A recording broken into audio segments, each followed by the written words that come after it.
Buenos días, ladies and gentlemen. Bendecido viernes. Como siempre, damos gracias a Dios por todo lo que nos da. Le damos gracias por la salud, por el techo sobre nuestra cabeza, por el alimento sobre nuestra mesa. Le damos gracias por la familia, por los amigos, por el empleo, por los estudios, por los proyectos. Le damos gracias por su inmenso amor, por su paciencia, por su misericordia, por ese gran sacrificio que hizo para el perdón de nuestros pecados.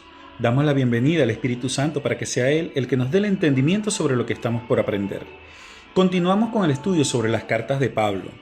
En esta ocasión vamos a hablar de Segunda de Tesalonicenses. Hay que ver las diferencias en el tono y la escatología de esta carta y el por qué se cree algunos teólogos de que no fue escrita por Pablo.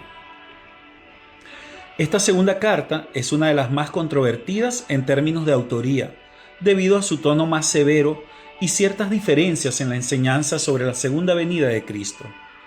Mientras que Primera de Tesalonicenses, Pablo enfatiza la inminencia del regreso del Señor, en Segunda de Tesalonicenses parece corregir una mala interpretación de sus palabras, dejando claro que ciertos eventos deben ocurrir primero. Este cambio en el enfoque ha llevado a algunos estudiosos a cuestionar si realmente fue Pablo quien escribió esta carta. Sin embargo, una revisión cuidadosa de su contexto, contenido y propósito ofrece una perspectiva más equilibrada. La iglesia de Tesalónica, fundada durante el segundo viaje misionero de Pablo, esto lo podemos ver en Hechos 17, 1 al 9, enfrentaba persecución y dificultades. En su primera carta, el apóstol los animó con la esperanza del regreso de Cristo, declarando que el Señor mismo con voz de mando descenderá del cielo. Esto lo podemos ver en 1 de Tesalonicenses 4, 16 y 17. Sin embargo, algunos creyentes malinterpretaron este mensaje pensando que la venida de Cristo era inminente, lo cual llevó a algunos a abandonar sus trabajos y a vivir de manera irresponsable. En respuesta, Pablo escribe de 2 de Tesalonicenses para corregir este malentendido y aclarar que ciertos eventos proféticos deben suceder antes del regreso de Jesús. ¿Pero fue realmente Pablo quien escribió esta carta o fue un discípulo posterior tratando de ajustar la enseñanza del apóstol? Uno de los principales argumentos en contra de la autoría paulina es el cambio de tono. Mientras que Primera de Tesalonicenses tiene un tono más cálido y alentador, Segunda de Tesalonicenses es más firme y directo, especialmente en su advertencia contra la ociosidad y el desorden. En Segunda de Tesalonicenses 3:10, Pablo declara: «Porque también cuando estábamos con vosotros, os ordenamos esto: si alguno no quiere trabajar, tampoco coma».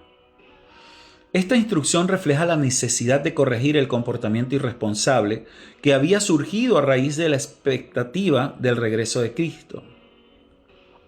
Además, la enseñanza sobre la segunda venida parece diferir entre ambas cartas. En 1 de Tesalonicenses 4, 16 al 17, Pablo describe el arrebatamiento como un evento inminente, porque el Señor mismo con voz de mando descenderá del cielo y los muertos en Cristo resucitarán primero. Luego nosotros, los que vivimos, los que hayamos quedado, seremos arrebatados juntamente con ellos en las nubes. Sin embargo, en 2 de Tesalonicenses 2, 1 al 3, aclara que este evento no ocurrirá hasta que se manifieste el hombre de pecado. Dice: «Pero con respecto a la venida de nuestro Señor Jesucristo, nadie os engañe en ninguna manera, porque no vendrá sin que antes venga la apostasía y se manifieste el hombre de pecado, el hijo de perdición». Esta aparente discrepancia ha llevado a algunos críticos a sugerir que Segunda de Tesalonicenses fue escrita después de la muerte de Pablo, posiblemente por un discípulo que buscaba corregir una interpretación errónea de la primera carta. Sin embargo, esta conclusión pasa por alto varios aspectos clave. Coherencia temática y teológica. A pesar de las diferencias de tono, el mensaje central de ambas cartas es coherente. Pablo enfatiza que el regreso de Cristo traerá juicio para los incrédulos y gloria para los creyentes. En 2 de Tesalonicenses 1, 7 y 8 escribe: Cuando se manifiesta el Señor Jesús desde el cielo con los ángeles de su poder, en llama de fuego para dar retribución a los que no conocieron a Dios. Esta enseñanza es consistente con la advertencia en 1 de Tesalonicenses 5:2, donde describe el día del Señor como un evento repentino. Porque vosotros sabéis perfectamente que el día del Señor vendrá así como ladrón en la noche. Corrección pastoral, no contradicción. El aparente cambio de perspectiva entre las dos cartas no implica una contradicción, sino una corrección pastoral. En la primera carta, Pablo enfatiza la esperanza del regreso de Cristo para animar a los creyentes que sufrían de persecución, pero sin embargo, al ver que algunos habían malinterpretado este mensaje, en la segunda carta aclara que ciertos eventos proféticos deben cumplirse antes de la segunda venida. Esta aclaración es coherente con el papel pastoral de Pablo, quien buscaba guiar a la iglesia en su entendimiento de las Escrituras. El estilo y vocabulario. Aunque algunos señalan diferencias en el vocabulario y la estructura, estas variaciones pueden explicarse por el uso de diferentes amanuenses o por las circunstancias específicas de cada carta. Como se mencionó anteriormente, los amanuenses del siglo I tenían cierta libertad para estructurar y expresar las ideas del autor. Además, el tono más severo de 2 de Tesalonicenses refleja la necesidad de abordar problemas específicos dentro de la iglesia, lo cual justifica un lenguaje más directo. Testimonio histórico. Desde los primeros siglos del cristianismo, 2 de Tesalonicenses ha sido aceptada como una carta genuina de Pablo. Los padres de la iglesia como Ireneo, Clemente de Alejandría y Tertuliano la citaron sin cuestionar su autoría. Este testimonio histórico es relevante ya que estos líderes vivieron en una época más cercana a los eventos y tenían acceso a tradiciones orales que hoy se han perdido. La importancia escatológica de 2 de Tesalonicenses, más allá del debate sobre su autoría, ofrece enseñanzas esenciales sobre la escatología cristiana.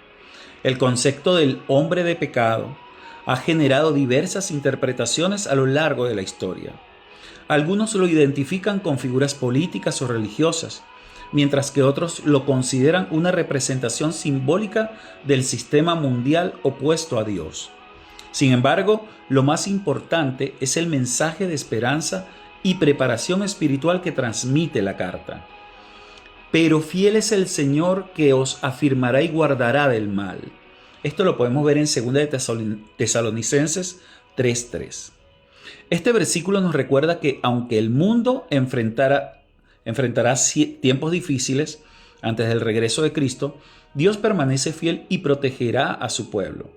La carta nos llama a vivir con una fe firme y una conducta íntegra, sabiendo que el Señor regresará en el momento establecido por su soberana voluntad. El debate sobre la autoría de 2 de Tesalonicenses se basa principalmente en las diferencias de tono y enseñanza en comparación con 1 de Tesalonicenses. Sin embargo, estas diferencias no son pruebas concluyentes de que Pablo no la haya escrito. La corrección pastoral, el contexto específico de la iglesia de Tesalónica y el uso de amanuenses explica de manera coherente las variaciones de estilo y contenido. Lo más relevante es que esta carta nos invita a vivir con una esperanza activa, no pasiva. La certeza del regreso de Cristo debe motivarnos a llevar una vida de obediencia, trabajo y servicio, sabiendo que en el tiempo señalado veremos a nuestro Señor cara a cara. Y ahora, con este fundamento escatológico, nos dirigimos a las cartas que presentan los desafíos más significativos para la autoría paulina. 1 y 2 de Timoteo y Tito, también conocidas como las cartas pastorales. Veamos por qué su estilo, vocabulario y contenido han generado tanto debate y qué evidencias existen a favor y en contra de que Pablo las haya escrito. Pero esto lo revelaremos el día de mañana. Mil bendiciones para todos.